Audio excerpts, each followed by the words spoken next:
ప్రయాణం ఎలా ఉన్నా గమ్యానికి చేరుకుంటే చాలు అని చాలామంది అనుకుంటారు. అలా అనుకునే పర్సన్స్‌లో one of the person Nagamanikanta. ఈయన 'బిగ్ బాస్' సీజన్ 8లో వన్ ఆఫ్ ది కంటెస్టెంట్ అని చెప్పాలి.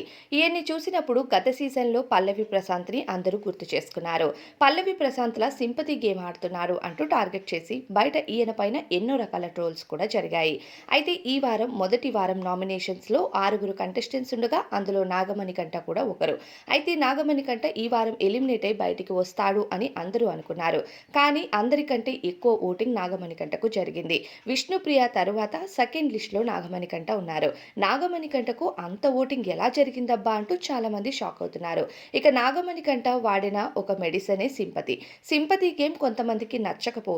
కానీ చాలా మందికి నచ్చుతుంది. ఇక కొంతమంది ఎమోషనల్‌గా కనెక్ట్ అయిన వాళ్ళు ఉంటారు. అలాంటి వాళ్ళంతా ఈసారి నాగమణికంటకే ఓట్లు గుద్దేశారు. ఇక హౌస్‌లోకి వెళ్ళినప్పటి నుంచి ఆయన కూతురు కోసం, తండ్రి కోసం, తల్లి కోసం, భార్య కోసం చెప్పుకుంటూ ఎమోషనల్ అయ్యారు. అయితే ఈ విషయాలన్నిటిపైన బయట ఉన్న నాగమణికంఠ చెల్లెలు క్లారిటీ ఇస్తూ ఒక పోస్ట్‌ని చేశారు. మా అన్నయ్య మాటలు పట్టించుకోవద్దు. ఆయనకు సపోర్ట్ చేసి ఓట్లు వేయండి అంటూ కూడా రిక్వెస్ట్ చేశారు. తను ఇంటి నుండి వెళ్ళిపోవడం అంతా తన ఇష్టమే. తన జీవితం తన ఇష్టం అన్నట్టు చెప్పుకొచ్చింది చెల్లి. నాగమణికంఠకు చెల్లి చెప్పిన మాటలకో ఏమో మరి భారీగా ఓట్లు పడ్డాయి. చాలామంది సింపతి సెంటిమెంట్‌కి కూడా లొంగిపోయారు. ఇక నాగమణికంఠ భార్య విషయంకొస్తే ఆమె పేరు ప్రియ. ఆమె ప్రస్తుతం విదేశాల్లో జాబ్ చేస్తూ ఉన్నట్టుగా నాగమణికంఠ ఇప్పటికే హౌస్‌లోకి వచ్చిన తరువాత చాలా సార్లు చెప్పారు. ప్రియా ప్రియా అంటుంటే ఆ అమ్మాయి ఎంత అందంగా ఉంటుందో అనుకున్నాము అంటూ చాలా రకాల ఆమె ఫోటోస్ పైన కామెంట్స్ వస్తున్నాయి. అయితే నాగమణికంఠ తండ్రి ఆయన వివాహం వరకు ఉన్నారు అని ఆయన వివాహంకి సంబంధించిన ఫోటోలు బయటకొచ్చిన తర్వాతే అర్థమవుతుంది.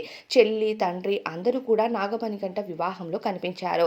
అంటే తండ్రితో ఈయనకు పెద్ద వివాదాలు లేకపోయినా కావాలని 'బిగ్ బాస్' హౌస్‌కి వచ్చాక సింపతిని సృష్టించాడు అని అందరికీ క్లియర్‌గా అర్థమవుతుంది. ఇక నాగమణికంఠ భార్య విదేశాల్లో ఉద్యోగం చేస్తుంది. ఈయన భార్యను వదిలేసి ఇక్కడికి వచ్చి ప్రస్తుతం ఇలాంటి అవకాశాల కోసం వెతుకుతున్నాడు. భార్య 2 ఏళ్ల పాటు టైం ఇచ్చింది. మరి ఈ టైంలో నాగమణికంఠ ఏం చేస్తాడో చూద్దాం.